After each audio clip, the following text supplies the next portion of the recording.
آج ہم اموکسل کیپسول کے بارے میں بات کریں گے۔ یہ 250 ملی گرام اور 500 ملی گرام میں اویلیبل ہوتا ہے۔ اس کا جنیرک نیم ہے اموکسیسلین۔ یہ ایک براڈ اسپیکٹرم اینٹی بائیوٹک ہے۔ یہ سب سے پہلے آپ نے ذہن میں رکھ لینا ہے، یہ ایک براڈ اسپیکٹرم اینٹی بائیوٹکس ہے، مطلب مختلف بیکٹیریل انفیکشن کے علاج کے لیے یہ استعمال ہو سکتا ہے۔ مختلف بیکٹیریل انفیکشن کے علاج کے لیے، جن میں سے چند ایک ہم آپ کو گنوا دیتے ہیں، لیکن یہ سمجھ لیں کہ ہر قسم کے بیکٹیریل انفیکشن کے لیے ہم جو ہے نا اموکسیسلین اموکسل کیپسول کو استعمال کر سکتے ہیں۔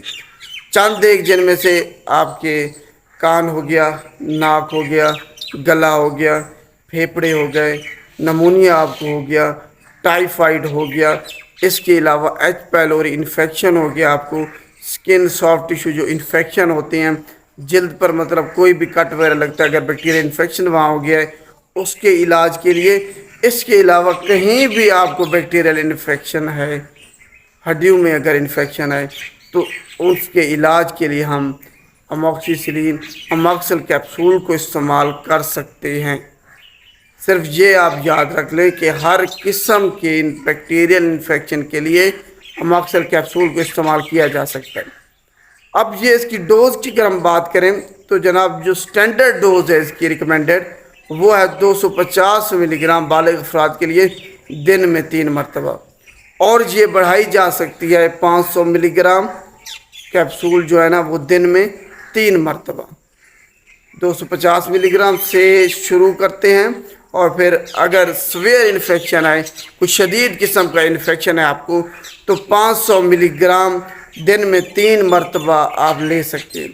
اور زیادہ سے زیادہ میکسیمم جو آپ اس کی ڈوز لے سکتے ہیں وہ جناب 6 گرام ہے، یعنی کہ ڈیوائیڈڈ ڈوز میں، مختلف ڈوز میں 6 گرام آپ اس کو اموکسل کیپسول کو زیادہ سے زیادہ لے سکتے ہیں۔ یہ آپ نے ذہن میں رکھ لینا ہے، اور مختلف بیماریوں کے لیے اس کی مختلف ڈوزز ہیں۔ اب دیکھتے ہیں کہ کون لوگ اس کو استعمال نہیں کر سکتے۔ جن کو ہائپر سینسٹیوٹی ہے، الرجی ہے اس سے، وہ اس کو ہرگز استعمال نہیں کر سکتے۔ پریگننسی اور دودھ پلانے میں اس کو استعمال کر سکتے ہیں یا نہیں؟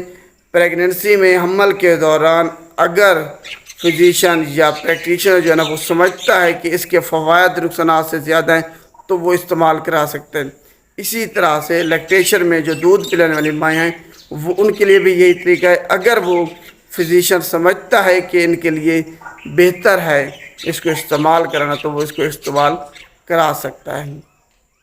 اب ڈرگ انٹریکشن کی اگر ہم بات کریں تو اس کو اینٹی کوگولنٹ کے ساتھ آپ نے استعمال کرتے وقت انتہائی احتیاط کرنی ہے۔ اینٹی کوگولنٹ جو میڈیسن ہے اس کے ساتھ آپ نے اس کو استعمال کرتے وقت احتیاط کرنی ہے۔ اب اس کے مضر صحت اثرات دیکھ لیتے ہیں آخر میں کہ کون کون سے اس کی ایڈورس ڈرگ ریئیکشن ہے۔ جناب آپ کو سب سے پہلے وومٹنگ ہو سکتی ہے، ڈائریا ہو سکتا ہے، پیٹ میں درد ہو سکتا ہے، اس کے علاوہ آپ کو یرقان ہو سکتا ہے، ہیپاٹائٹس ہو سکتا ہے، آپ کی جو پلیٹلیٹ کاؤنٹ ہے وہ کم ہو سکتی ہیں، ریڈ بلڈ سیل کاؤنٹ جو ہے نا وہ کم ہو سکتے ہیں، وائٹ بلڈ سیل جو کاؤنٹ ہیں وہ بھی کم ہو سکتے ہیں، اور یہ ریورسیبل ہے، مطلب جیسے ہی آپ اموکسل کیپسول کو استعمال کرنا بند کریں گے تو آپ کے جو سارا نظام ہے وہ واپس اپنی پہلی والی پوزیشن پر چل جائے گا۔ تو یہ ریورسیبل چیزیں ہیں۔ ہم نے کیا دیکھا ہے جناب؟ ہیپاٹائٹس ہو سکتا ہے، یرقان ہو سکتا ہے، اس کے علاوہ آپ کے platelet count, red blood cell count, white blood cell count یہ کم اس سے ہو سکتے ہیں۔ اس کے مضر صحت اثرات ہیں، آپ کے پورے جسم پر الرجی ہو سکتی ہے، شدید قسم کی اینافلیکٹک شاک بھی آپ کو لگ سکتا ہے اس سے۔